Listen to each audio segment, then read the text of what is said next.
네, 오늘 예배당에 나와 예배드리는 여러분을 주님의 이름으로 환영합니다. 오늘이 벌써 2월 첫 번째 주일을 맞이하게 되었습니다. 이제 곧 있으면 사순절이 시작이 되고 또 부활절이 다가오게 될 것입니다. 여러분의 한 해의 여정 또는 신앙의 여정도 한 해 크게 풍성하게 승리하는 한 해가 될 수 있기를 주님의 이름으로 축원합니다. 오늘 본문 말씀은 교회력으로 오늘 성서 일과에 나와 있는 그 렉셔너리에 나와 있는 본문 말씀이기도 합니다. 마태복음 5장이 예수님이 산에 올라가서 설교를 시작한 산상수훈의 출발점이 된 설교 말씀이라면, 오늘 말씀은 산상수훈에서 첫 번째 주제인 팔복 또는 복에 관한 말씀을 하신 다음에 그 다음 나오는 말씀이 오늘 두 번째 단락의 말씀입니다.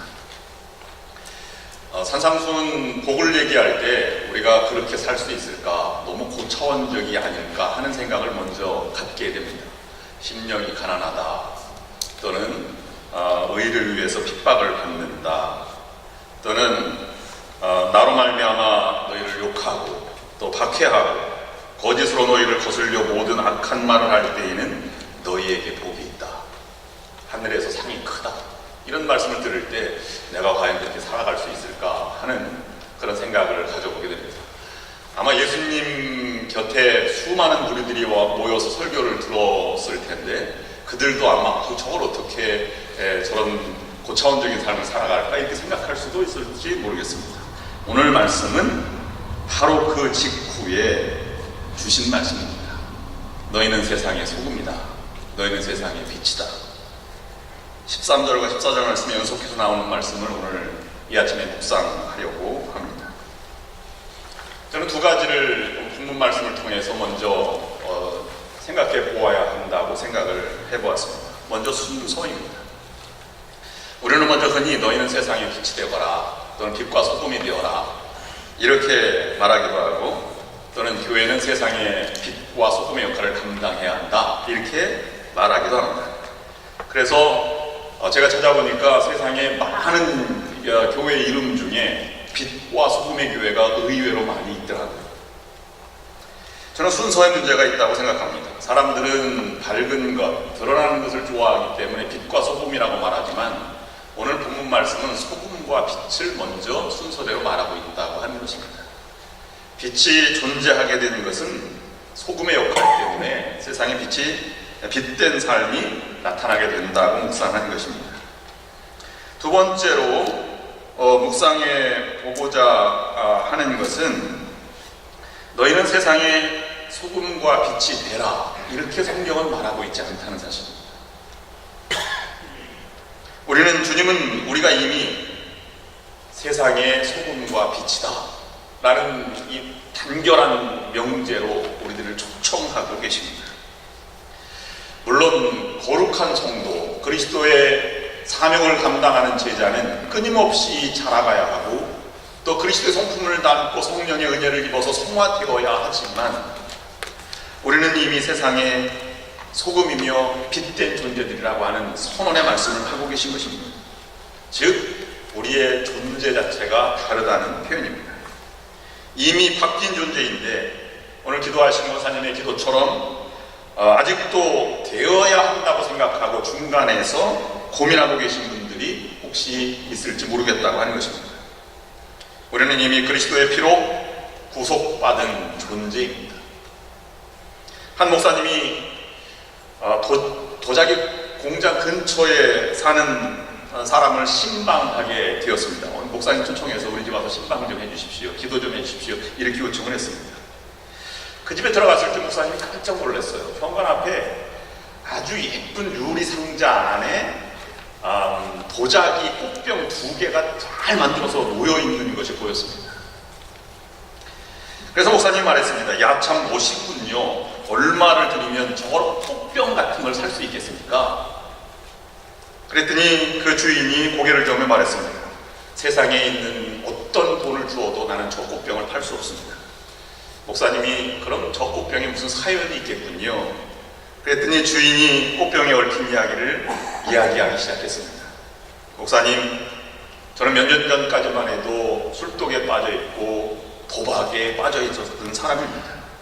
친구가 간절하게 이번 부흥에 꼭 참여해보지 않겠니? 라고 해서 내키지 않는 마음으로 참여했다가 예수님을 만나고 새 사람으로 거듭 태어나게 되었습니다. 근데 부흥이 끝나고 집에 돌아오는 길에 보니까 늘 지나다니는 길 언덕 위에 흙 같은 것이 있었는데 그것이 무엇일까를 생각해 보니까 도자기 만드는 길이었습니다. 그래서 그것을 가지고 와서 도자기 공장에 가서 그것으로 도자기를 만들어 달라고 부탁을 하는 것이 저 도자기입니다. 저는 저 도자기를 보면서 이렇게 생각을 합니다. 내가 흙으로 꽃병을 만든 것처럼 하나님께서 나를, 아무 쓸모없는 나를 새 사람으로 만드셨구나. 그렇습니다. 우리는 존재 자체가 다른 신분입니다. 사도 바울은 분명하게 선언하고 있습니다. 그런즉 누구든지 그리스도 안에 있으면 새로운 피조물이라. 보라, 이전 것은 지나갔으니 새 것이 되었도다. 그런즉이라는 말은 사도 바울이 지금까지 증거한 바에 따르면 계속 강조했다고 하는 표현입니다. 바울은 그리스도의 죽으심이 곧 우리를 위해 죽으신 것이다 라고 생각해서 그리스도의 죽음은 곧 우리의 죽음이라고 말씀하였습니다. 우리는 그리스도로 말미암아 그 안에서 죽은 존재라고 하는 것입니다.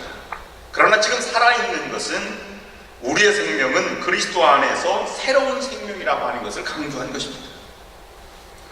그리스도 안에 있으면 새로운 피조물이라는 말로 표현하고 있는 것입니다. 그러면 무엇이 새로워졌다는 말입니까? 그것은 우리의 신분이 새로워졌고, 우리의 영이 새로워졌고, 우리의 인격이 새로워졌고, 우리의 존재 자체가 새롭게 되었다는 것입니다. 이전에는 내가 인생의 중심이었는데 이제는 주님이 우리 인생의 주인이 되었습니다.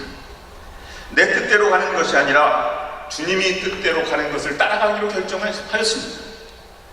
내가 느낌대로 가는 것이 아니라 성령께서 말씀으로 이끄시는 대로 가기로 결단한 존재가 된 것입니다. 주님이 주인 되시고 주님이 이끄시는 대로 가고 성령이 인도하시는 대로 가는 사람은 새로운 삶을 살아가는 존재입니다. 누구도 그를 바라보면서 그런 존재를 느낄 수 있습니다. 오늘 본문 말씀은 새로운 피조물이 된 존재 자체, 그것을 예수님은 소금과 빛이라고 말씀하고 있는 것입니다. 저는 그래서 설교 제목을 모범이 되십시오 라고 정해보았습니다. 민중사전에 보면, 국어사전에 보면 모범이라고 하는 것을 찾아보면 본받아 배울 만한 본보기라고 적혀 있습니다. 그래서 우리가 모범생 그러면 약간 좀 딱딱한 분위기로 다가오게 됩니다. 푸근한 분위기보다는 늘 노력하고 도수 많은 안경을 끼고 그 다음에 놀 줄도 모르고 살아가는 고리타분한 사람을 우리는 모범생 또는 범생 이렇게 말하기도 합니다.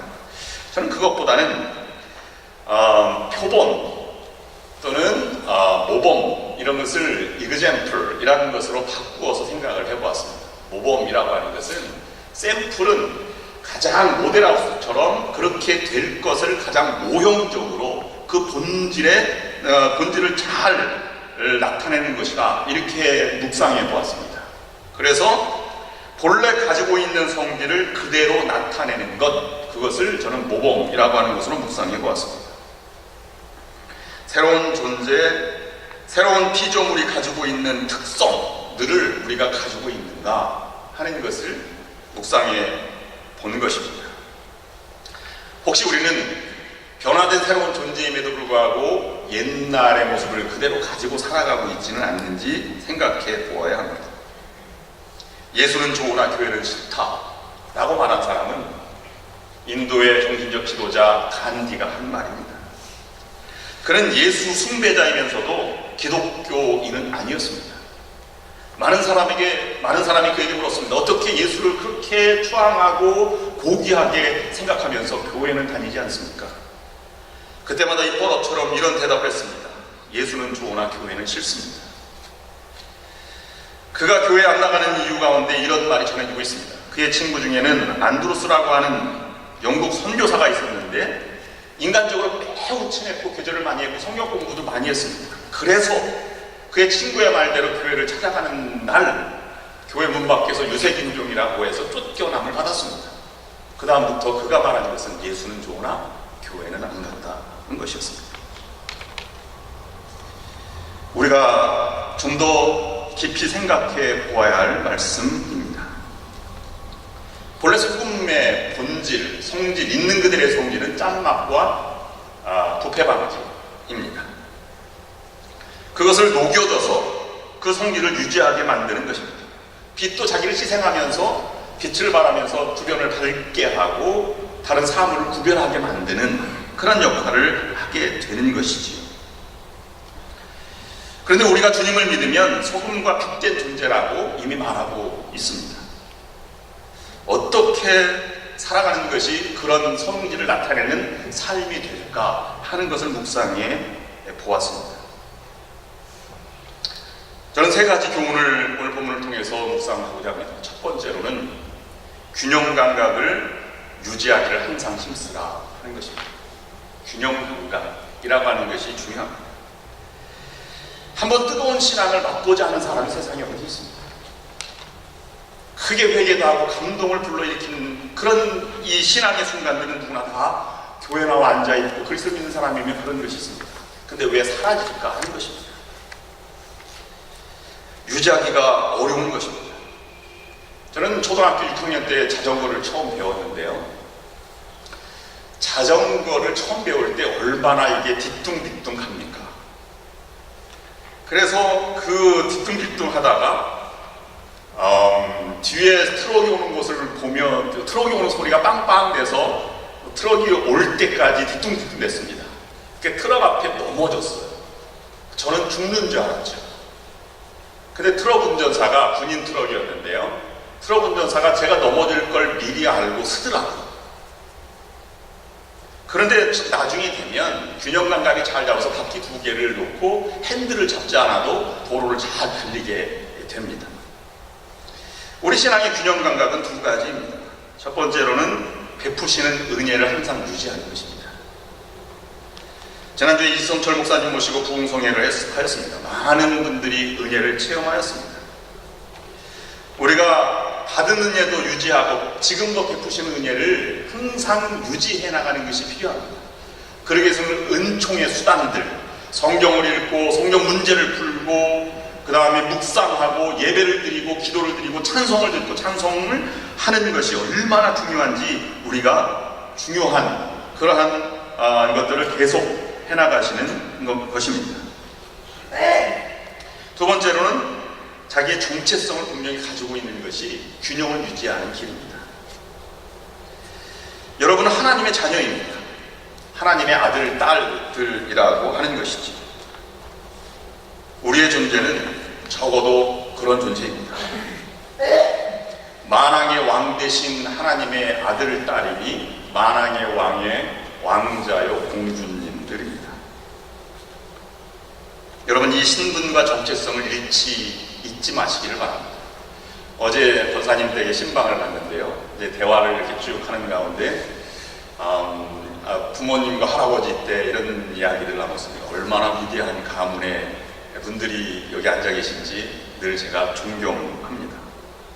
저는 그냥 훌륭한 분들의 묻어가는 존재가 아닐까 생각을 해보았습니다. 여러분들도 왕자처럼 공주처럼 그런 자태가 나와 있어야 합니다. 옆사람과 인사 한번 나눠보시겠습니다. 왕자님이면 왕자님 제가 잘 보필해 드리겠습니다. 극진히 보좌하겠습니다. 이렇게 하시고, 공주님이면 공주님 제가 극진히 모시겠습니다. 이렇게 인사를 한번 해보시길 바랍니다.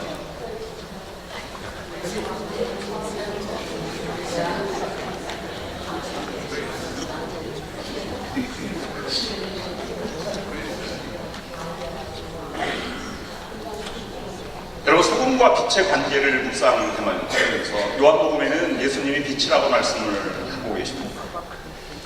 하나님과 동등된 예수님이 자기의 보좌를 버리시고 이 땅에 오셔서 살아가게 되셨고, 그것도 부족하여 우리의 구원을 위해서 십자가에 달려 희생함으로 돌아가셔서 빛이 되신 존재라고 말하고 있습니다. 그것을 다시 우리가 적용해서 말씀을 드린다면, 죽을 죄인이 죄를 지어서 죄인이 벌을 받는 것은 당연할 것입니다. 그러나 우리는 하나님의 아들, 딸, 하나님의 왕자와 공주로서 그 신분을 버리고 섬기고 희생하면서 녹아지면서 살아간다면, 그 희생을 통해서 우리는 소금의 역할이 되는 것이고, 오늘 본문 말씀의 마지막 16절 말씀처럼 선을 행하여 하나님께 영광이 될 수 있다는 사실을 우리가 기억해야 할 것입니다. 하나님의 자녀로서의 희생, 하나님의 구속받은 자로서의 희생을 말하고 있는 것입니다. 1999년도에 김태정 온로비 사건이 유명했을 때 어느 목사님의 설교 중에 이렇게 말씀하신 적이 있습니다. 여러분, 뱀 중에 제일 무서운 뱀이 무엇인지 아십니까? 그랬더니 교인들이 독사요 그랬습니다. 독사 중에 제일 무서운 뱀이 무슨 뱀인지 아십니까? 그랬더니 살모사요 그랬어요. 여러분들 아십니까? 살모사보다 더 무서운 뱀이 있다는 것을 아십니까? 그랬더니 교인들이 의아했습니다. 목사님 말했습니다. 그것은 권사입니다. 왜냐하면 온노비 사건에 연루된 모든 여자들이 권사님이었습니다. 우리가 신분을 잊고 살면 우리는 그 자태를 잃어버리고 마귀의 자녀였을 때의 본질이 나타나게 된다는 것입니다. 그때의 모습으로 살아가는 분들이 많이 있습니다. 하나님의 영광을 가리는 일입니다. 여러분, 제가 전에 말씀드린 예화입니다. 새끼 호랑이가 자살했습니다. 여러분, 그 이유를 아십니까? 새끼 호랑이가 보니까 엄마가 너무 크고 목소리도 우렁차고 막 찌렁찌렁 모든 이 짐승들이 막 도망가는 것을 보고 이렇게 얘기했습니다. 엄마 같은 호랑이 맞아. 그때 엄마가 말했습니다. 너는 내 배에서 나왔으니까 호랑이 맞다. 근데 이 새끼 호랑이가 믿을 수가 없는 거예요. 그래서 할아버지 호랑이를 들었습니다. 할아버지, 밀림의 왕자인 호랑이가 나도 호랑이 맞아요. 그랬더니 할아버지가 그럼 맞지. 너도 이 다음에 훌륭한 호랑이가 될 것이야 라고 말했습니다. 그래서 나는 호랑이인가 보다 의양양하게 가는데 선녀와 나무꾼의 나무를 숨기고 옷을 숨긴 나무꾼이 가다가 이 새끼 호랑이에 걸려 넘어질 뻔했습니다. 그래서 이 나무꾼이 호랑이를 칼로 차면서 저리 비켜 고양이 새끼야 이랬습니다. 그랬더니 호랑이 새끼가 나는 고양이인가 보다 하고 연못에 빠져 죽었다는 것입니다. 여러분, 우리가 아무리 초라해도 우리의 본질은 성품과 빛입니다. 우리는 아무리 힘들어도 왕자요 공주입니다. 위대한 하나님의 사역을 위해서 부름받은 성도입니다. 작은 일에 연연하고 상처받은 존재는 결코 아니라고 하는 것입니다. 보다 큰, 보다 놀라운 일을 위해서 우리가 부름받은 존재입니다. 오늘 카이저 허먼한테 그 해프 마라톤이 있어서 주차하기 약간 평소보다 어려울 줄 알았는데 뭐 그렇지는 않았습니다만 또 어려운 분들도 계셨을 것입니다. 돌아와서 주차장이 없다고 다시 돌아가지 않고 여기에 오신 분들은 정말로 대단한 믿음의 소유자들임을 제가 증명해 드립니다. 근데 이 마라톤에는 세 가지 원칙이 있어요.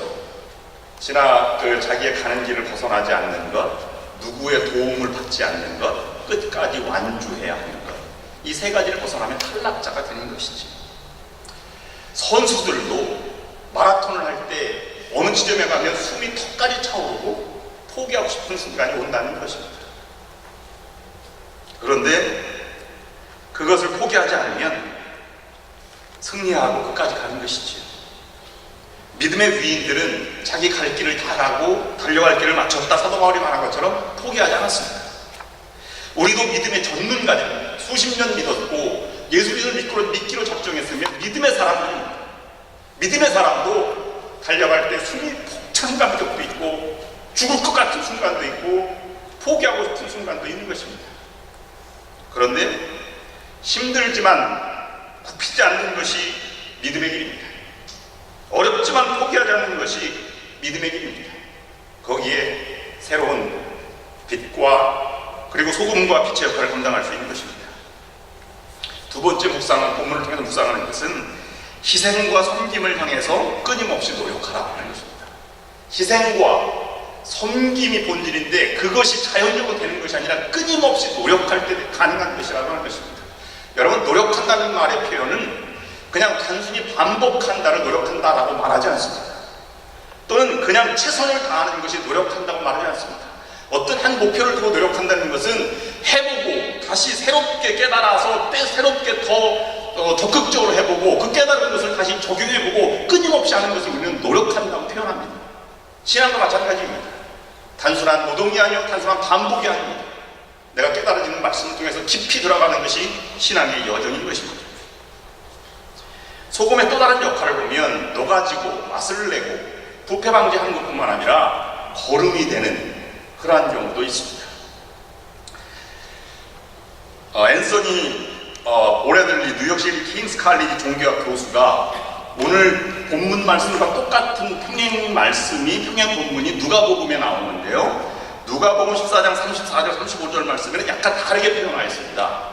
소금이 좋은 것이나 소금도 만일 그 맛을 잃으면 무엇으로 짜게 하리요. 땅에도 거름에도 쓸데없어 내 버리느니라. 들을 귀가 있는 자들은 들을지어다 하시니라. 마태복음과 마가복음이 유대인들을 위한 복음이라면 누가복음은 이방인들을 위한 복음입니다. 마태복음은 유대인의 문화와 풍습을 잘 알고 있는 독자들이고요. 누가복음은 모르는 독자들입니다. 그래서 이것을 이렇게 표현하기도 하였다라고 해석을 하기도 합니다. 근데 브래들리 교수는 이 누가복음을 주석하면서 이렇게 주석을 하였습니다.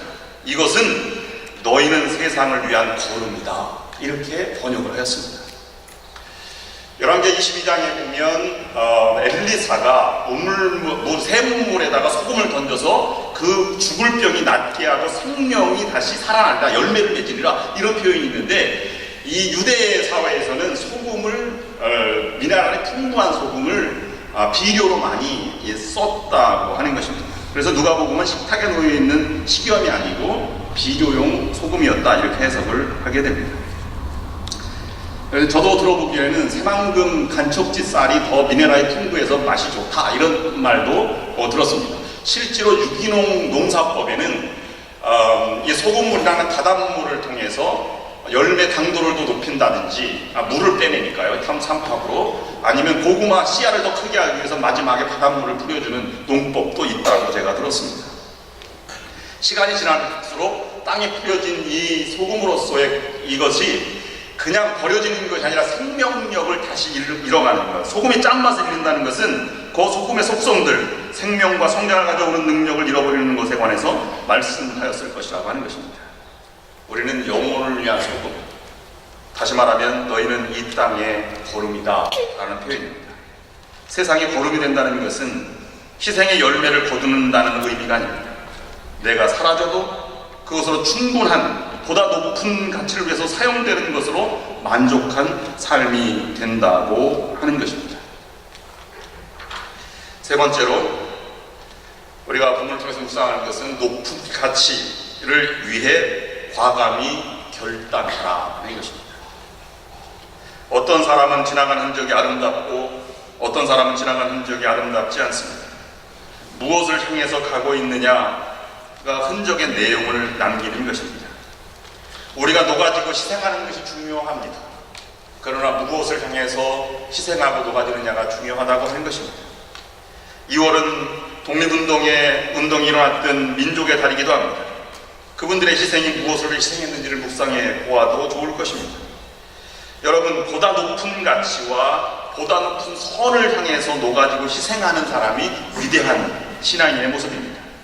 보다 높은 가치란 무엇입니까? 나보다는 우리 가정보다는 한인 공동체나 공동체, 이 공동체보다는 나라와 민족을 위해서, 민족보다는 세계 번영과 인류 공영을 위해서 헌신하는 것이 중요하다고 하는 것 아니겠습니까? 그런데 중요한 것은 이것은 이 보다 큰 가치를 결정한다고 하는 것은 작은 것을 포기하는 것이 아니라 작은 것을 품고 나가고 설득하고 포함시키고 끼어안고 나간다는 의미가 내포되어 있습니다. 나도 소중하지만 나의 가정이 더 소중함을 알고 헌신하는 것입니다. 나의 소중함보다는 교회가 더 소중함을 보고 나아가는 것입니다. 그리고 하나님 나라를 위해 나아가는 믿음의 모습을 보여주고 있는 것입니다. 여러분, 무엇을 향해 결단하고 나아가고 계십니까? 이스라엘이 멸망당했어요. 그럼 두 가지 예화를 드리고 마치려고 하는데요. 멸망당했을 때 이스라엘이 종교가 타락해서 멸망당했다고 얘기할 수도 있습니다. 또는 정치인들이 타락해서 멸망당했다고 얘기할 수도 있습니다. 그런데 그보다 더 중요한 것은 백성들이 하나님을 붙든다고 하지만 결국은 자신의 가치를 잡는 것이 패망의 원인이었다. 이렇게 저는 생각을 해보았습니다. 열왕기하 6장 보면 엘리사 시대에 아람 군대가 사마리아 땅을 점령해서 포위했는데요. 먹을 것이 너무 없어서 부녀들이 자기의 자식을 삶아 먹었다. 이렇게 얘기 나옵니다. 예레미야 애가는 이 가치를 예레미야 애가서에 보면 똑같은 게 나옵니다. 들깨도 젖을 주어 그들의 새끼를 먹이나 내 딸 백성은 잔인하여 마치 광야에 타조같도다. 내 백성이 멸망할 때 자비로운 부녀들이 자기들의 손으로 자기들의 자녀들을 삶아 먹었도다. 그래서 여호와의 패망이 있음을 이 예레미야는 보았고요. 그런 순간에도 예레미야가 잡은 것은 여호와를 잡았습니다. 여호와의 인자와 긍휼이 무궁하시고 우리가 진멸되지 아니함이니이다. 이것들이 아침마다 새로우니 주의 성실이 크심이도소이다. 성경이니까 이런 얘기가 있을 수 있지 라고 말할 수 있습니다. 그런데 그렇지 않습니다. 우리가 살고 있는 이 땅에도 그런 역사가 있었음을 여러분 아십니까? 서구개척 시대에 청교도들의 나라로 세운 이 땅에 동부 지역의 청교도들의 정신이 막 퍼져나갈 때에 여기 1800년대에는 이 땅이 골드러시가 일어난 땅이 되었습니다. 사람들이 모여들기 시작을 했지요. 그런데 청교도들의 정신은 가버리고 그 험난한 비극적인 일이 이 땅에서 일어났습니다. 그래서 감동적인 이야기보다 부끄러운 일들이 우리 주변에 많이 있습니다. 왜 그렇습니까? 위대한 가치를 위해 결단한 사람들보다는 돈의 가치를 따라온 사람들이었기 때문에 그렇습니다. 여러분 도너 패스라고 들어보셨습니까? 도너 레이크, 도너의 길, 도너 호수라고 불려지는 곳이 있습니다. 리노에서 세크라멘토로 오는 80번 도로 정상쯤에 있는 옆에 사이드 길인데요. 비극적인 내용은 이렇습니다. 1846년 동부가 포화 상태가 되어서 서부 지역이 골드러시 소문이 막 퍼져 있을 때 조지 도너와 그 다음에 제이콥 도너가 가족과 함께 서부 지역 적과 뿌리는 땅 캘리포니아가 있는 결정하였습니다. 근데 많은 사람들이 막 따라오는 거예요. 그래서 따라온 무리가 몇 명이 되었냐면 87명이 되었습니다. 그래서 그들은 우마차 외건을 끌고 사람들은 걸어서 이 동부를 가로질러서 여기까지 왔는데 그들이 실수한 것은 시기를 잘못 선택하였다고 하는 것입니다. 네바다 사막을 건널 때 이미 그들은 5명의 인원이 죽어 나갔습니다. 가장 중요한 것은 시에라 그 산맥을 넘어가는 것인데요. 겨울에 넘어가는 것은 자살 행위와 마찬가지인데 그들이 시에라 마운틴스에 도착한 것이 10월 달이었습니다. 그래서 이 도너 패스 있는 정상층이 6,000피트, 2,000m가 넘는 곳이라 추위에 그들은 나아갈 수 없었고 거기에서 트리키 호수 주변에서 조난당하고 맙니다.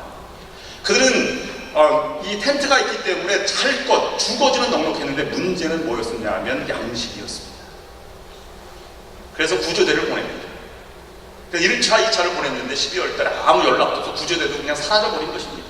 3차 구조대 7명을 보냈는데요. 그들이 가다가 어려워서 그래서 구조팀 산맥을 넘어가다가 인디안 보조명 2명을 너무 배가 고파서 인육을 먹게 됩니다. 그리고 가까스로 도착하는 것이 세크라멘토에는 잔슨 목장에 도착을 하게 돼서 구조대원을 파송하는데요. 1차 구조대원은 24명, 2월 16일 날 도착해 24명인데 걸어서 산맥을 넘어갈 수 있는 사람만, 눈길 걸어서 넘어갈 수 있는 사람만 데리고 갔습니다. 그리고 2차 일을 한 달 후에 3월 1일 날 도착했는데요. 다 힘들 줄 알았는데 모두가 살아있는 거예요. 왜냐하면 죽은 시체를 먹고 생존했던 사람들이었습니다. 그리고 2차에도 20명만 구조해 갔는데 나머지 3차 구조 때 논란이 되었는데 3명을 남겨놓고 가게 되는데요. 마지막 구조할 때 4월 17일 날 와보니까 1명만 살아있습니다. 많은 역사적인 논란이 있기도 합니다. 사람이 죽은 사람을 먹은 게 아니라 서로 살해했다 이런 의미도 많이 있습니다. 높은 가치를 향해서 결단하지 않으니 사람은 낮은 가치를 향해서 결단하게 된 것입니다. 그래서 도덕도 인간의 가치도 사라지게 만드는 것입니다. 제가 군대에 있을 때 이 빅터 프랑클의 죽음의 수용소를 읽고 많이 눈물을 며칠간 흘린 적이 있습니다. 거기도 비슷한 내용이 나오는데요. 아사지경에 있는 2,500명 수용소에 누군가 죄수 하나가 감자 훔쳐먹었는데 거기 그 나치가 그것을 알고 사람들에게 수용소를 몰아놓고 이렇게 얘기했습니다. 너희들이 24시간 굶을래 그 사람을 내어줘서 사형대에 세울래. 그래서 죄수들이 다 우리가 굶겠다 이렇게 아무도 이의를 제기하지 않았습니다. 그때 죄수들이 프랭클을 모아놓고 밤에 전기가 나갔는데요, 우리에게 이런 상황이 어떻게 하면 좋겠느냐를 묻습니다. 그때 프랭클이 말한 얘기가 이것입니다. 내 의지에 대해서는 주인이 되고 내 양심에 대해서는 종이 되어라. 수용소에서 그가 체험하는 것은 극한 상황일 때 둘 중에 하나를 선택하게 되었다고 하는 것입니다. 낮은 가치를 결정하든지 높은 가치를 결정하든지. 그래서 그는 말하기를 아주 절대절명의 순간에 사람은 인간이라고 하는 본질로 부단히 가려고 하는 노력이 본질을 향해 결단해가는 책임적 존재가 된다고 그는 말했습니다. 그래서 가스실을 만든 것도 사람이지만 가스실에 끌려가면서도 인간의 존엄성을 잃지 않고 주기도문을 외우고 그곳을 들어가는 사람도 인간임을 그는 깨달았습니다. 그래서 무엇이 그렇게 만든가를 그는 묵상하였습니다. 낮은 가치를 결정할 때 사람은 자기가 수많은 고통을 통해서 들어온 그런 그 골짜기를 무수히 통과하는 친구가 숨을 거두는 순간 살을 도려내 깡통에 넣고 그것을 끓여내는 사람이 있는가 하면 그렇지 않고 장애물 속에서도 숭고한 신앙의 길을 걷는 사람들이 있다고 하는 사실입니다. 큰 불은 작은 불은 폭풍 후에 쉽게 꺼지지만 큰 불은 더 활활 타는 것처럼 인간의 본성이 신을 향한 본성, 거룩한 가치를 향해서 결단한 사람들은 어느 순간에도 그 신앙의 존엄성을 잃지 않고 그것을 향해 나아간다고 하는 사실입니다. 그것이 더 강한 것이라고 하는 것입니다. 예수님이 말씀하신 것은 바로 그것입니다. 너희는 세상의 소금이다, 빛이다. 누가 그것을 끊을 수 없고 누가 그것을 해칠 수 없다고 하는 사실입니다. 여러분, 하나님이 세워주신 부름을 유지하십시오. 부단히 노력하십시오. 그리고 보다 높은 가치를 향해서 나아가십시오. 하나님이 도와주셔서 여러분들을 세상의 소금과 빛의 존재로 만들어가게 될 것입니다. 그런 여러분들이 모두 될 수 있기를 주님의 이름으로 축원합니다. 기도하시겠습니다. 하나님, 우리는 그리스도를 영접했기에 세상의 소금입니다. 빛입니다. 우리가 그 거룩한 하나님의 아들과 딸로서 희생을 통해서 그 소금과 빛의 역할을 감당해 나아가 하나님께 영광을 돌리는 자들이 될 수 있도록 인도하여 주시옵소서. 예수님의 이름으로 기도드립니다. 아멘.